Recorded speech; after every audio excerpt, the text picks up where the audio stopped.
What's up, y'all? Welcome to Pulse City.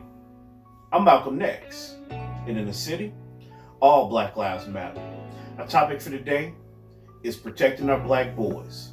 The catalyst for our discussion is a young man in Georgia who was found rolled up in a mat. Police try to tell us that he killed himself, when in fact there's evidence to support that there was foul play. The case currently sits open and no one is in jail for the matter.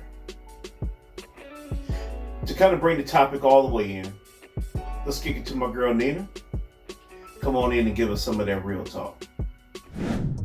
Now I recognize that I'm not a black man, and I've never had the opportunity or the experience of living in this world as a black boy.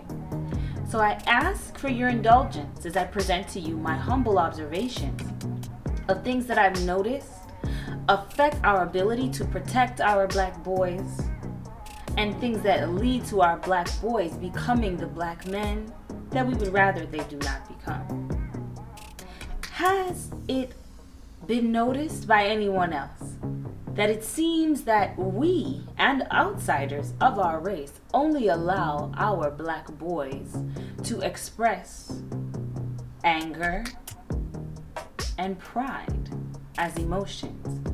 And if I take it one step further, as they mature, then we begin to allow them to express lust. In fact, sometimes if young black boys show signs of lustful behavior earlier in the days, we label them as playboys and we think that it's cute when it's not. See, the first thing I've noticed is that we as black people tend to refer to our black boys as little men, when we need to let them be children and let them know their place in this world as children, that they are protected and that they are children, so that outsiders do not treat our young teenage boys as adults and think that it is okay to shoot them down on the pavement in Florida and claim that they were armed with the pavement in their fists and they're violent. Now see, I've noticed we allow our children, our black boys, to only show anger, pride, and lust. And when I think about boys who only show anger, pride, and lust, I think about boys who cannot even show love because they're not allowed to feel it. How can you love on a child that you won't even allow to show that same love back to you? How can you properly love on a child that you only allow to show the world pride, anger, and lust? The three emotions that mostly animals only show. And we encourage that in our boys for them to become what? You see, the African man is a feeling man. He's a loving man. He is a nurturing man. He is a spiritual man. Whatever caricature has been presented to you is a lie that has been shed from generations down based on colonization and slavery and brainwashing that we did not ask for. When I heard about what happened to Kendrick Johnson, it really hurt my heart. Here's a young man that was doing all the right things that they said to do. Go to school, be somebody, be an athlete, be all that you can be. And here he was making his way in life, and all of a sudden he was struck down in his prime. Actually, prior to his prime. For nothing. In an act of, so let me back up. So I was going to say in an act of brutality, but here's the official story that has come out of the state of Georgia. They said that the young man fell into the mat and died. All right, so I'm willing to entertain that as a possibility. The problem with that is that the young man didn't have all of his organs when they unrolled him out of the mat. So let me get this straight. So a young man, a black man, in a white area, a white suburb, falls into a mat in a gym, there overnight, and when they find him, he doesn't have organs, and they say he fell. Heaven forbid the day that I fall and all my organs fall out. And I've fallen many times in my life. That being said, a few points. One, I can't believe that those folks think we are that stupid to fall for that. That's nothing more than propaganda. Those young men who were accused of doing that to him clearly did. Sue me. That being said, one of the things that stuck out to me when I first heard about this story is just the sheer brutality that existed in that moment that took that young man's life away. And also think of the young man in Florida, wasn't a threat and was struck down by the sheriffs in Orange County. Simple acts of brutality committed against black men by white men. And as you can tell, I'm becoming emotional when talking about this because as a black man in this country, this is something that can easily happen to me. I've been in several situations that could have went either way.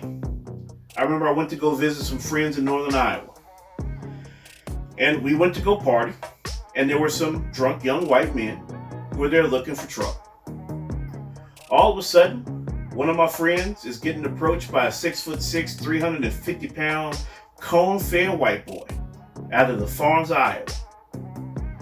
And unfortunately, it put us in a place where it was either fight or flight.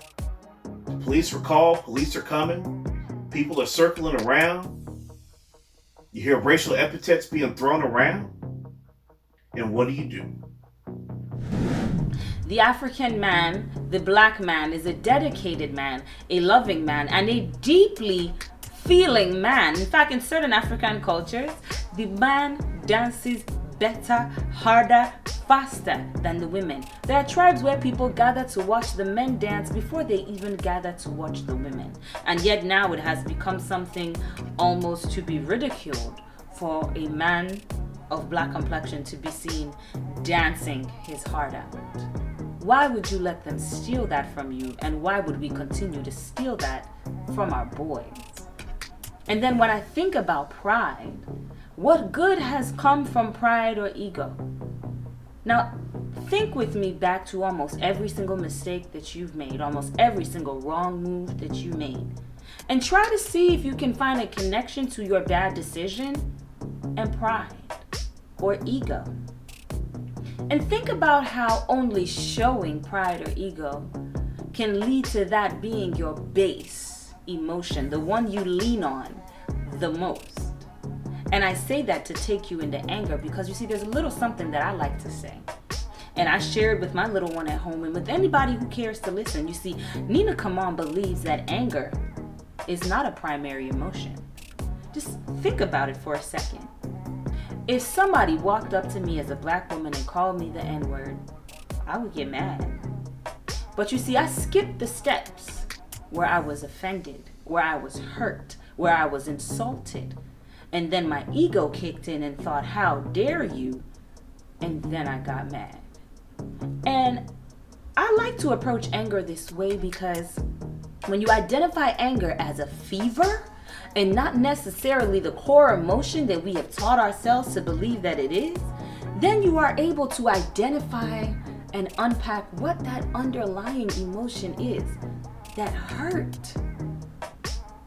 How many black boys do we have walking around here hurt, aching inside, growing up to be angry men who are too proud to show it? I think we need to let little black boys cry. It is not a sign of weakness.